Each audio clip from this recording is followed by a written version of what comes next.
ce que je fais dans mon salon à regarder ma télévision. This is extremely dangerous to our democracy. This is extremely dangerous to our democracy. This is extremely dangerous to our democracy. This is extremely dangerous to our democracy. This is extremely dangerous to our democracy. Salut guys! Merci d'être là sur la chaîne de Casque en Alu. Aujourd'hui, épisode 9 de Réveille-toi tabarnak. Réveille-toi tabarnak. Compilation de vidéos, plusieurs sujets. On va parler de C.E.R.N. On va parler d'archéologie. On va parler de ceux qu'on n'a pas le droit de parler. Avec aussi un petit peu d'humour. Plein de bonnes vidéos pour vous aujourd'hui, guys. Fait que je vous start ça.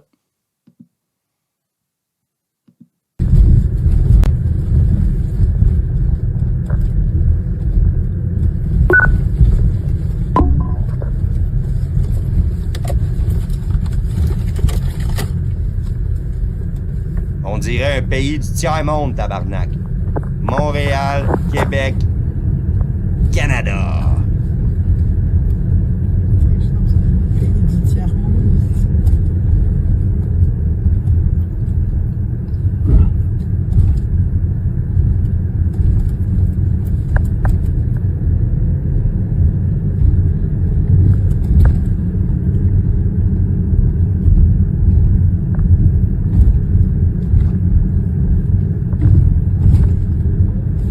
J'étais allé la semaine passée à Montréal, puis il y a des places sur Sherbrooke que le monde ne roulait pas plus vite que 10 km/h. À cause que l'état de la route était comme ça.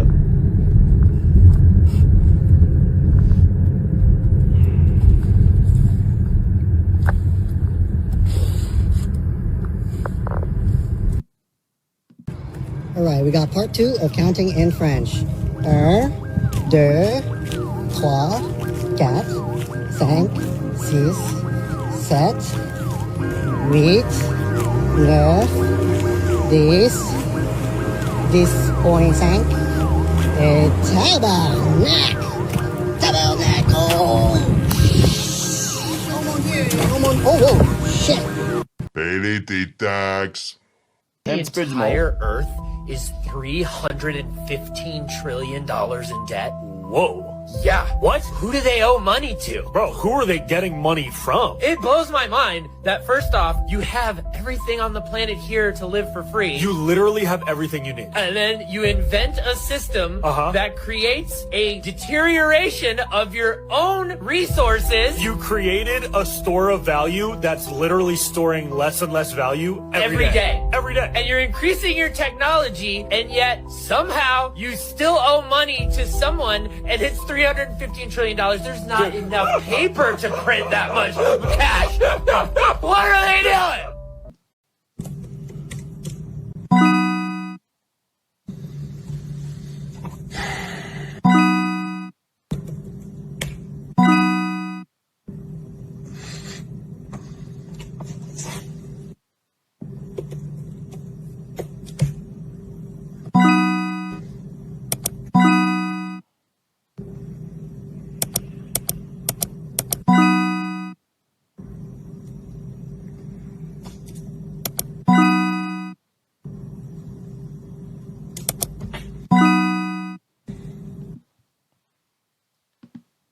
C'est ridicule, puis c'est rendu vraiment comme ça à cette heure. C'est pour ça que j'ai mon ancienne chaîne YouTube, que j'ai changé de nom, puis que j'ai effacé les anciennes vidéos.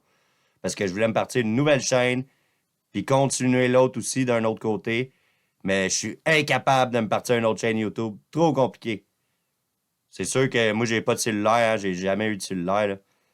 Vous devriez même pas avoir des cellulaires, guys. Fait que là, vu que j'ai pas de numéro de téléphone, là, avec toutes les vérifications qu'ils essaient de faire, impossible de m'ouvrir un nouveau compte YouTube. Rendu comme ça. Are y'all seeing it now? Do y'all get it now?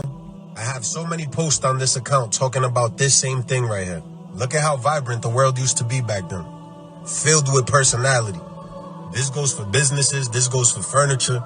This pretty much applies to everything on the outside world. The society used to be different.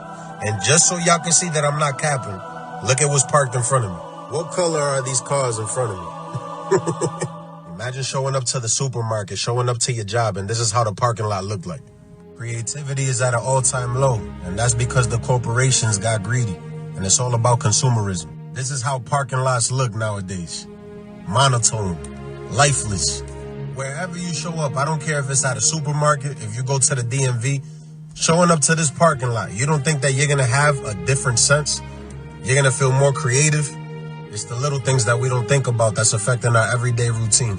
Things used to be about personality back then, individuality, uniqueness. Now everybody's trying to copy everybody. Everything's the same. They got us like robots out here. Get with the program so then you could get out of the program. It's really up to us at this point. And I wonder if there's ever going to be a renaissance in art again. Ouais, les couleurs vives, là, c'est bon pour notre énergie aussi, hein? Tandis qu'il y a du noir, du gris, des couleurs monotones, c'est pas bon, pas en tout pour notre énergie. C'est fait exprès. The apple has wax on it and is sprayed in pesticides. You need to wash it off first. The tap water is full of toxic chemicals. Do not use it. The pitcher is made of plastic. It's leaching contaminants into the water. The paper towels are made using bleach. Do not use them. Do not use the paper towels. That rag was washed with toxic laundry detergent. It's in the fabric. The soil is devoid of all nutrients. The apple will have no nutritional value.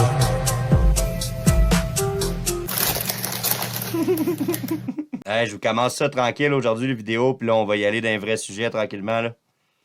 Mais ça, c'est pour vous montrer à quel point c'est rendu dur de savoir comment se nourrir aujourd'hui. Puis quelle habitude à avoir pour que ça soit santé. Tout est tellement intoxiqué que c'est aussi bien de manger un sac de chips. Regardez-moi ça, les Fruit Loops. C'est des allumes-feu. This is by far one of the weirdest things that I've ever seen. So a scary post online claims that most breakfast cereals have so many chemicals in them that they can be used as a fire starter in the event of an emergency. All you have to do is pour the cereal into a bowl, light a match, and it supposedly catches fire instantly. Now, I had to try this out and I was horrified of the results.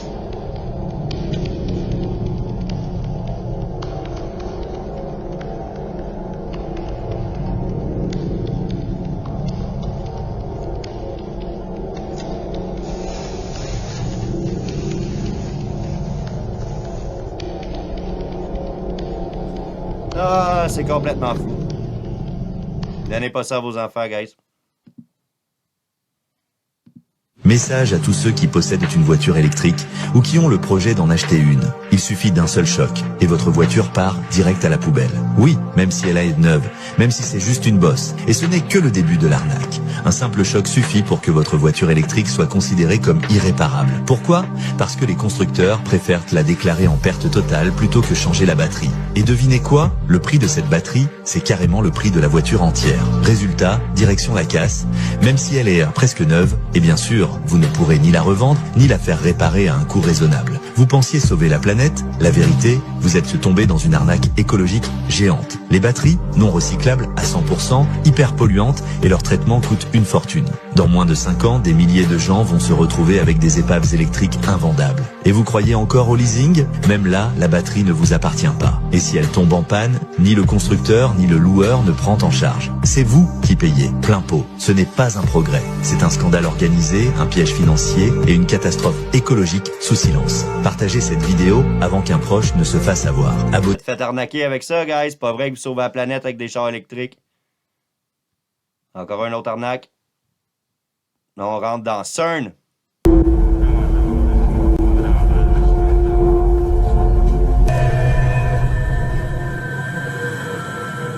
She joins us now watching the ceremony. I was just saying there, Imogen, this very enjoyable spectacle with dancers, and I presume some people that have taken part in the project as well, shows just how immensely proud the Swiss are of this tunnel for so many reasons.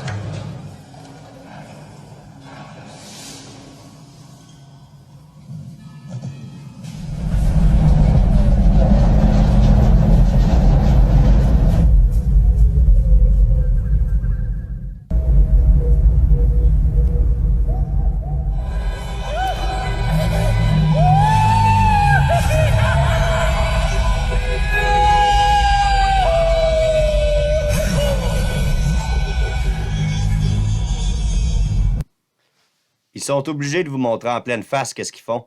Avec C.E.R.N, là, ils essaient d'ouvrir des portails pour faire entrer des entités maléfiques par les portails. C'est ça qu'ils font avec C.E.R.N. Puis ils vous le montrent en pleine face.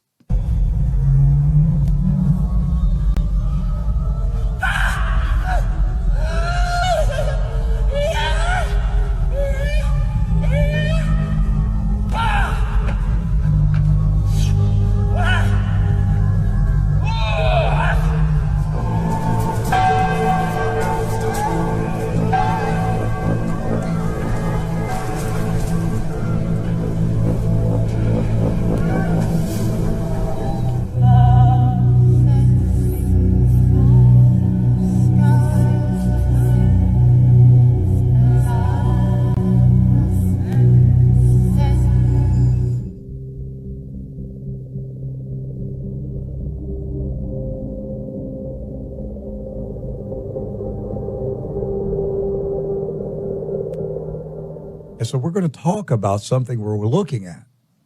Okay, so go ahead, Doc. Just start playing.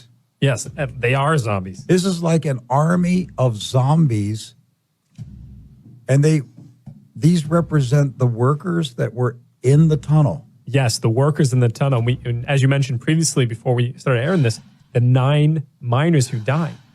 They Homer Simpson was able to figure out the calculation for the mass of the Higgs-Boson particle, aka the God particle, 14 years before C.E.R.N did, and that equation was worth $13.5 billion. So, is everything a stage? I don't even know anymore, but this is my driver. Are you kidding me? This is the particle accelerator that they're building in C.E.R.N, for context. And you just casually put that in a cartoon, you know, something just doesn't make sense there, but whatever.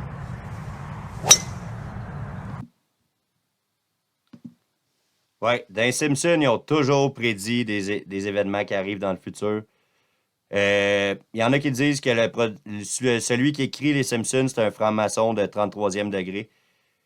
Puis il a accès, écoute, avec le projet Looking Glass, si je ne me trompe pas, ils ont une machine qui peuvent voir dans le futur. Là, ils ont arrêté de voir dans le futur à partir de 2012, justement, avec C.E.R.N, parce que ça a tout fucké le temps. Mais avant, ils pouvaient voir dans le futur. Puis ils nous le mettent directement dans les Simpsons. We've been dancing with the devil way too long.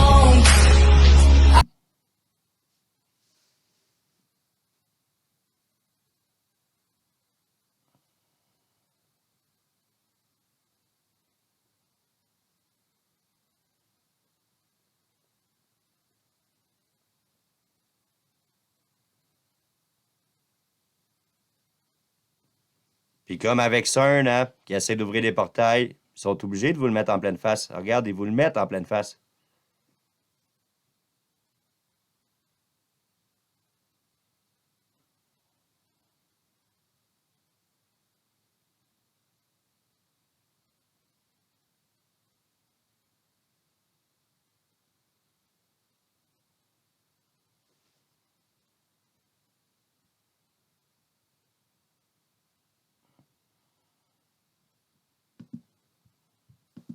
And the same force funding the open border policy into Europe, while at the same time your Netanyahus are saying, we're the bulwark against stopping that. The crazies and extremists in Israel, they believe that something they call Edom, which is their name for the West, has to be destroyed before the Jewish Messiah can come to rule the world from Jerusalem. They're talking about the Messiah coming. They're talking about Jesus, say the Christians. No, they're not. They're talking about the Jewish Messiah. The Messiah is going to come to rule the world, and the West has to be brought down before that can happen, they say. And their means to destroy the West is mass immigration. They describe Islam as Israel's broom to sweep away Christianity. You think I'm kidding? I ain't. At the end of days, you're going to need the iron of Esav, which represents Edom, which is the West, Europe, in the Americas to get intermixed with Ishmael, which is basically Arabs and Muslims. How in the world was this ever going to happen if not for this refugee crisis? At the end of days, you're going to have this intermixing between Esav, Edom, which is the West, and the East, which is the Muslims and the Arabs, making this influx into the world. And they're going to have children, I don't want to say by the dozens, but they're going to have a far larger birth rate than the indigenous people there, and they're going to conquer by number. The idea of having these refugees come into Europe, it's no longer a matter of whether it's right or wrong. It's just simply a fulfillment of what it was meant to be all along. This is the fulfillment of the Chazal and the prophecies. Le Mashiach viendra que quand Edom, l'Europe, la chrétienté sera totalement tombée. Donc je vous pose la question, c'est une bonne nouvelle que l'islam envahisse l'Europe? C'est une excellente nouvelle, ça annonce l'envie de Mashiach. Excellente nouvelle. Vous allez le payer très cher, les Européens. Mais à un point, vous n'avez même pas notion de quoi on parle. Et vous n'aurez pas au fuir. Parce que tout le mal que vous avez fait à Israël, vous le paierez au centuple. Quand l'Italie disparaîtra, quand Edom, c'est pour ça que le QG de la chrétienté qui vient de Esav se trouve là-bas, quand cet endroit-là disparaîtra, et c'est ce que veut faire l'islam, surtout l'islam, c'est le balai d'Israël, sachez-le. What you have are the Tommy Robinsons of this world opposing mass immigration while supporting Israel that ultimately is behind mass immigration. Opposition contrôlée. Oh, my goodness. Ah, c'est complètement evil. Puis David Icke, là, ça fait 30 ans qu'il dit des affaires qui est en train de... que tout le monde aujourd'hui se rende compte que c'est vrai. Puis ça fait 30 ans qu'il passait pour un fou. Ça fait longtemps qu'il dit la vérité, David Icke. Known as the father of psychoanalysis, Sigmund Freud claimed his father molested all of his siblings. Freud was a cocaine addict, as well as a pedophile advocate, who taught that children sexually lusted after their parents, and that children who reported sexual abuse by adults had either imagined or fantasized the experience. He believed that women were the problem with society, and all their problems stemmed from not having a penis. Freud's grandson, Sir Clement Freud, has been accused of molesting multiple young girls, and was suspected in the disappearance of Madeleine McCann. Sigmund Freud's sister, Anna Freud, whom Freud claimed was regularly molested and abused by their perverted father, gave birth to Freud's nephew, Edward Bernays, the father of propaganda.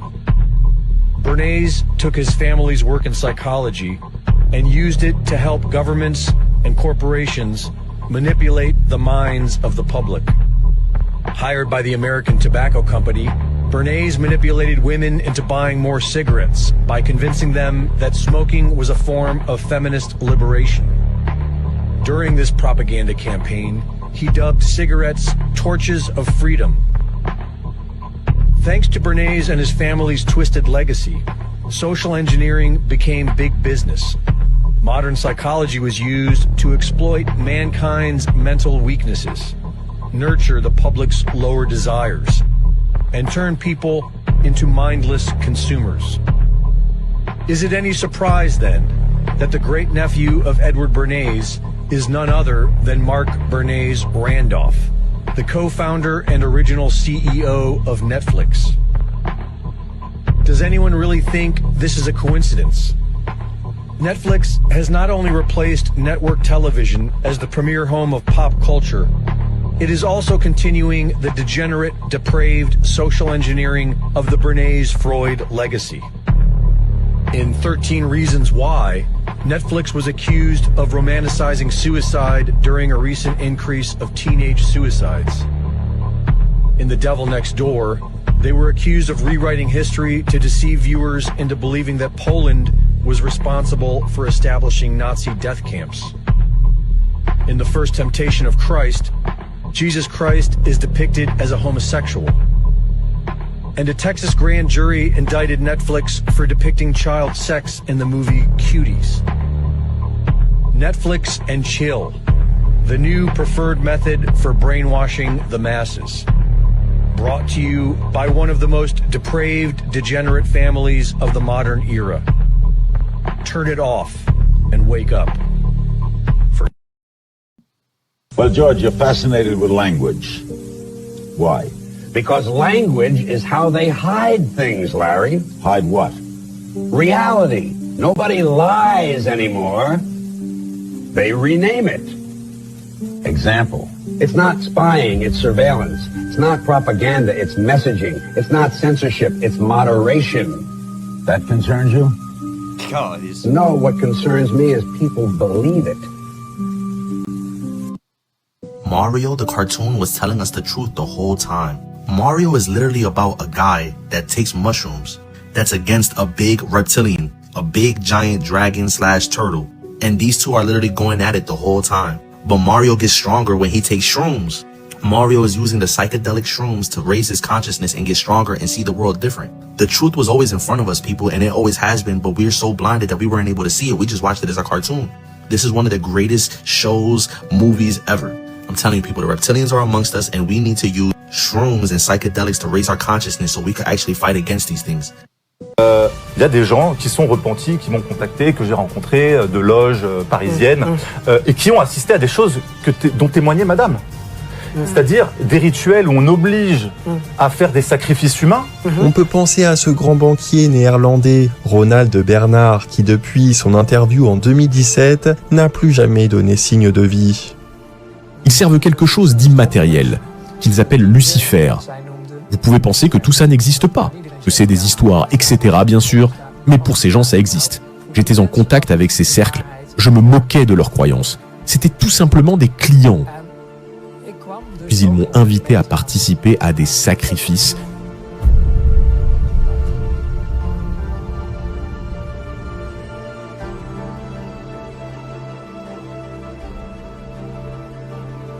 Là, ça a été le point de rupture. C'était des enfants.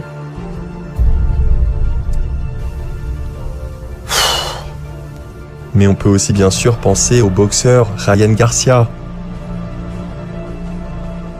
Vous n'aimez pas la vérité ? La vérité est en face de vous. J'ai mis toute ma réputation en jeu pour tous les enfants de ce monde. Vous avez tous décidé de rester silencieux, mais pas moi. Qui mène à penser que lorsqu'une célébrité grimpe en flèche, elle doit inévitablement être affiliée et passer par ce genre de groupe. La vie... Il n'y a pas grand mot pour décrire ça. Je vais vous laisser avec un dernier vidéo d'un archéologue qui fait des découvertes assez folles. We begin here, right? You've seen these giant T's. By the way, that T, that's from Şavuz Tepe in eastern Turkey, near the Mount I.S.RA region. And that weighs around 7 tons. That little thing? That is not so little. That is made, first of all, it's made out of basalt. Okay. It's a volcanic stone. Remember, all stones aren't created equal.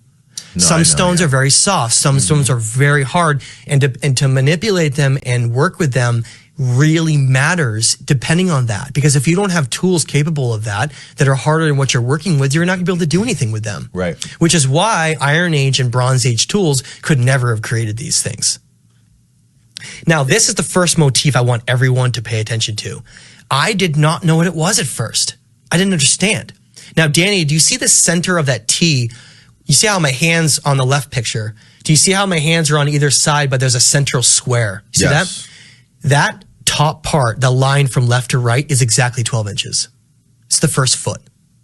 We're talking about a mathematical... On the inside. Yes. And Robert Grant was there filming with me, and we were measuring that. And with also Dr. Robert Schock, we were measuring that, and we were like, whoa. Here we have the foot, one of the most important early measurements in mathematics. Okay. Now, the reason I say that is that I didn't know what these were. We're following these, and it's a T, okay? It's a T, but what does the purpose of a T have with all around the world? Well, that is where we really start to unfold. Now, if you look carefully, you'll notice the T's repeat themselves all over this in the center and around the gods. And then you get introduced to these other symbols. We talked about some of these before. The step pyramid, the doorways, okay? Oh, that's wild. Those T's are all in the background. But what I didn't understand is what they all mean, Danny. Okay, so these sites around Eastern Turkey have these mysterious, enigmatic ruins. These highly sophisticated andesite and basalt places that archaeologists today are considering Urartian from 2,800 years ago. But the Urartians were an Iron Age primitive culture that we know their adobe mud brick is built on top. So they adopted these sites and built castles on them. So they called them things like Kalesi. So Kalesi means castle or fortress. Right. But that's not at all what their original purpose was. So this just gives you a really good snapshot example as we're talking about this, is that I started to notice, and that's why we did the documentary, is that the teas from Chavus Tepe look really similar to the same motifs from Pumapunku in Bolivia across the world. The basalt stone, perfectly square stone blocks look really similar to Bolivia too. And then Kef Kalesi, the bas-relief, the step pyramid, the 3-level step pyramid design, okay? And the 3 doorways, you start to see it mirrored around the world. But these cultures are not supposed to have any contact. Not only that, but what they're building into is not adobe mud brick or anything primitive. It's some of the hardest stone in the world. What stone are these? What are these So stones? that's what's wild, is that every stone you see is either basalt or andesite in most cases. And it's give me an example of how hard that is to work with. It's what's called the Mohs hardness scale. Yeah, so you got 0, right? Like diamonds at the top. mica. Yeah, diamonds is 10, right? Right. Well, these stones would be like 7, 8, or 9. Wow. Very, very, very hard. Yeah, maybe they had to be hard, right? I mean, this certainly is not the easiest way to do this, right? So, like, why were they choosing the hardest stones? Well, not only will it last the test of time, but they have piezoelectric mineral properties we're going to get into. Right. Okay. We're doing some Minecraft shit. You know how you build the portals in Minecraft with the obsidian? Wait till you see where we're about to go on this, okay? I knew it. I love this. And you start to realize that it's more like an ancient technology. Okay? So, again, I'm just giving an example of how far away these locations are across the world. Right. They're not supposed to be connected in any way. Is there anything in North America? Well, and everybody keeps asking me this. Let's answer this, because it's like never-ending patriotism questions, because they want to know what's there, right? I get it. North America was a very inhospitable place. I'll say specifically the United States. Mexico wasn't. Mexico, obviously, Central America down to South America was a totally different ballgame. But the United States in particular, Canada, where everybody asks about, was so inhospitable. C'est sûr que c'est bien plus ancien que ce qu'ils nous disent. Ils nous mentent tout le temps. Ils nous mentent sur l'histoire. Ils nous mentent sur tout. Fait que si t'es resté là jusqu'à la fin, guys, dis-moi ce que tu penses dans les commentaires en bas. Laisse ton like. Partage ça. Pense à t'abonner. Puis sur ce, ben, je vous dis encore une fois merci. Puis on se revoit pour un prochain vidéo. Ciao. I can't tell you about the Matrix. All I can do is give you the red pill, and you got to see for yourself.